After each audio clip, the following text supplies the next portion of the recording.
What is the most romantic thing you have done for someone that has either backfired or was not received well by the person you did it for? After the date, I dropped her off in the parking lot where her car was parked.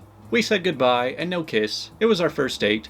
She got out and began walking across the parking lot, and I suddenly got the courage to whip my car around, stop right in front of her, get out and kiss her. In my head, it was like something out of a film. In person, I pulled up to her, forgot to put it in park, got out, walked away from the car. She looked at me horrified and pointed. I turned around and ran towards my car as it slammed into another parked car. Just a typical day in my life, really. Oh man, so you know how they say that teenagers, once they start to like girls, their brain just completely shuts off? I kind of feel like they never came back on for some people. I once had a car breakdown at the very beginning of my relationship with the girl of my dreams. However, me being underage couldn't rent a car, but I could rent a U-Haul. For just $20 a day, and but a few dollars for extra mileage, I rented a U-Haul and was on my way to her house to pick her up for what promised to be the most awkward date of her life. Until I pulled up, that is. For, you see, once I arrived, I saw her family moving boxes from storage, and they had a lot of stuff. Like, a lot. And they saw me pull up in a U-Haul and thought I was just the greatest help, so I instead had to help them all day with boxes. No date for me. But we're engaged now, so yeah. Well, I mean, honestly, helping her family move is probably less awkward, and you'll probably get to know her better than you would at some regular date. So I don't see this as a loss. To celebrate our 5th Valentine's Day together, I was going to replicate our crappy first meal together over candlelight. It was banquet chicken patties with marinara sauce and mozzarella melted on top, with pasta and dole bag salad. In the days leading up to it, when she asked what I was going to do, I told her to make a special meal. She laughed and said, probably just make the same food we did years ago or something dumb. So, needless to say, I went to plan B. Well, at least you got the warning ahead of time. I got painting lessons for a girlfriend because she was getting into painting. She took it to mean that I thought her painting sucked. She never took the lessons and I never got my money back. Well, that's lame. If she wasn't going to take it, you should have gone instead. I emptied my wardrobe cabinet and filled the cabinet portion of it and placed on the shelf flowers, chocolate, a stuffed bear, and numerous candy that she loved. When I told her to get my hoodie out of the cabinet, she opened it and said, "It's not here," and then proceeded to close the cabinet. Welp, yeah, sometimes there are downsides to dating somebody who's not too bright. Oh, what fun it is to ride in a one-horse open sleigh. Spoiler, not fun at all. I booked a weekend at a nice resort up north after the first decent snowfall of the year, and one of the options was a sleigh ride. I thought it would be like a Hallmark card. Couldn't have been more wrong. First of all, it's way below freezing, but we were dressed for it. The horse had constant gas for the duration of the trip. Also, that horse doesn't give a crap that we're there. He's clipping trees, farting, hitting rocks, all in a sleigh with no suspension whatsoever. Hold on, this is where it usually tips over, our guide says. As if bouncing around on a solid wood behind a fart machine wasn't bad enough, now it's apparent that we can just fall over any time. It's not that uncommon, though I've never seen it on a Hallmark card. We came back cold, tired, and in pain. You know what's more fun than a ride on a one-horse open sleigh? Drinking inside in front of a fireplace. Or anything. Anything is more fun. Yeah, never trust movies for romantic advice, because people in movies live in a completely different reality. I decided to make a bold move with a close lady friend. Invited her over for a home-cooked meal on Valentine's Day in my crappy college apartment, since neither of us were seeing anyone. Pretty smooth, right? I thought so. So I cooked a pork loin and some pasta something or other, and purchased an expensive $12 bottle of wine. She'll be here any minute, I kept telling myself. At around 9 p.m., I texted her. She let me know that she assumed the invite was a joke. She did eventually sheepishly show up. We are now married, and I remind her of this every Valentine's Day. You know, a lot of times people will be like, oh no, I can't mess up this date because it'll ruin things between us forever. But I mean, obviously, a lot of these stories led to people still being together, so I mean, like, not everything has to go perfectly for you to end up together. Not me, but my boyfriend. At first, I hated it, but it really grew on me. So 7 years ago, he promised a mini weekend getaway, a romantic picnic at a secluded beach, and afterwards an intimate view of the sunset. First, he came to pick me up about 2 hours late.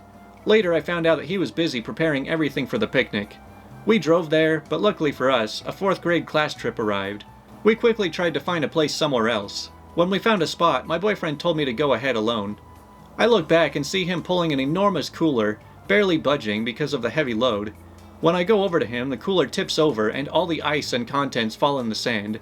He quickly starts shoving everything back inside, cursing under his breath and saying sorry over and over.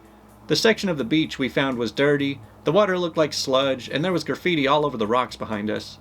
The drinks and fruits were covered in sand, and the sandwiches had water in them from the cooler. We later realized there was sewage in the water, which was why there was a horrible smell and disturbing amounts of flies. Needless to say, we didn't wait till sundown. He didn't have money to buy anything else because he spent it all on ice and drinks. I paid for our Burger King meals. I hated it. I thought it was the worst experience ever. But later I went home and realized how hard he tried to make my first real summer date special. 7 years later, we're still going strong. Man, so it's like whether you are trying to plan something at home or something out in public, like you're never safe from just something going horribly wrong either way. My girlfriend at the time had this friend who passed away, so I went out and bought Chinese sky lanterns. Like hot air balloons, pretty much.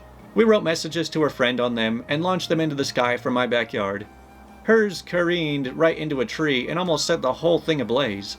Yeah, I've always kind of wondered how people get away with just sending some flaming piece of paper out into the sky. It's like, oh, well, it's out of our hands now. Wherever it lands, that's somebody else's problem. Walking around at recess with my life or death crush, Christina, in 5th grade. I'd been planning this moment for weeks. She was a small girl. I told her she reminded me of strawberry shortcake. She asked why, and I responded, because you're short and sweet. She did not respond, and I'm still dead inside. Ah, come on, don't you know that when you turn 18, you're supposed to just wipe your memory of everything you've ever done? I did a large portrait of my at-the-time girlfriend. We had been fighting and had not spoken in a few days, and I had decided to do something I thought would be romantic, and drew a portrait from my favorite photo of her. She got mad and said it made her look like crap. Gee, thanks. Yeah, you never really know how it can go if you're buying some art for somebody because you're expecting them to display the art that you give to them as a gift. But if they hate it, then they don't really know what to do. I took my ex to Paris. Had the whole weekend planned. We went to the Eiffel Tower at night, had a picnic, basically did it all. She dumped me 2 weeks later. She said I wasn't romantic enough, and didn't tell her I loved her enough when we were in Paris. Okay. Well then, I guess somebody's been watching too many Disney princess movies. I gave my now ex-wife a kidney. Ooh, well let's see her try to get away from you now.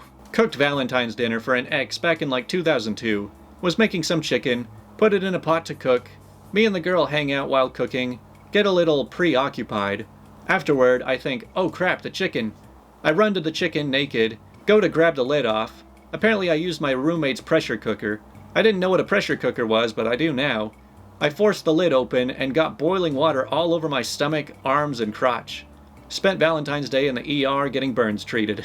I mean, there's a long list of mistakes you made here, but I'll just let those burns teach you the lesson. Once I got my cat a toy, and she decided to never play with it ever. Oh man, can't imagine what that's like. Good thing Faye plays with every toy I buy for her. I don't know, what's funny about Faye is that, like, she will almost never play with any toys I get her, but she will love any treat I buy for her. I made a huge plan to ask my crush to prom. Made signs to her house asking her, but didn't put up a name saying who did it. Well, turns out her neighbor had a crush too, and took credit for it. She said yes to him. Nobody believed I did it, and they're now married. Oh man, see, this is why you just stop being such a little wimp and just go ask her out in person. I shaved my chest hair in the form of her name. I thought I was being cute. I spent the afternoon by the poolside with a t-shirt on while she swam like a dolphin with her friends. Oh man, well that is all of these ones, so I guess it's time for me to include my horrible story that I really don't like to think about, but I don't think I've ever told this story on this channel. So back when I was around 18 or 19, shortly after high school, I was going out with a girl pretty regularly, and she was living in her grandparents' house, and I would go over there, and her grandparents were pretty cool, but obviously it was always nicer when we would just be hanging out without them around. But anyway, we spent plenty of time together, and there were a few occasions where she had to go get the spare key to get inside, so I knew where their spare key was, and she was totally cool with me knowing where it was, and was like, we were all comfortable with that. And so her birthday was coming up, so I had this big thing planned where I was gonna go surprise her in the morning on her birthday. And so the day before, I texted her, I was like, hey, so is anybody else gonna be at your house tomorrow morning? And she responded like, nope, nobody's gonna be here. And so I was like, alright, cool. So anyway, I show up to the house, I find the hidden spare key wherever it was, and for some reason I'm having a hard time like unlocking the door, but I've got the key in, I'm wiggling it around, and then all of a sudden the door opens and her grandpa's standing right there. And I'm like, oh, hi, I didn't think anyone was here. I'm like, oh, Oh, yeah, that made it sound real great. And he's just like, here, come on in. But I walk in just feeling super awkward because of all that. And I go and I talk to her. I'm like, what the heck? You told me nobody was going to be here. She's like, oh, I did? Oh, sorry, I think that was a typo. But yeah, luckily their grandparents were cool with it. They didn't get mad at me or anything. If anything, I'm pretty sure they chewed her out for the whole thing. So she's the one that got in trouble for it, but it's still painful to think about. But just to get that out of my mind, I guess a funnier one would be when I was 10 years old, I had a crush on a girl in the neighborhood. And so I would just ride my Razor scooter around past her house, just in hopes that maybe I would see her outside. Not that I would talk to her or anything, because, you know, I'm like 11. But I would just ride my scooter around her block, doing laps, like, for hours. I mean, one lap was like 2/3 of a mile, and I'm pretty sure I did about 150 laps over the course of a couple weeks. So yeah, I probably rode my scooter about 100 miles, and I did see her outside at least 3 or 4 of those laps. And on some of those, when she saw me coming, she would run and hide, so made it a little more difficult. Man, it just kind of blows my mind how girl crazy I was when I was younger, and now I feel just like so indifferent, like I'm perfectly fine just being on my own most of the time. But anyways, maybe I should have saved this video topic for Valentine's Day, but whatever, maybe we'll just rehash it or something. So have a good weekend.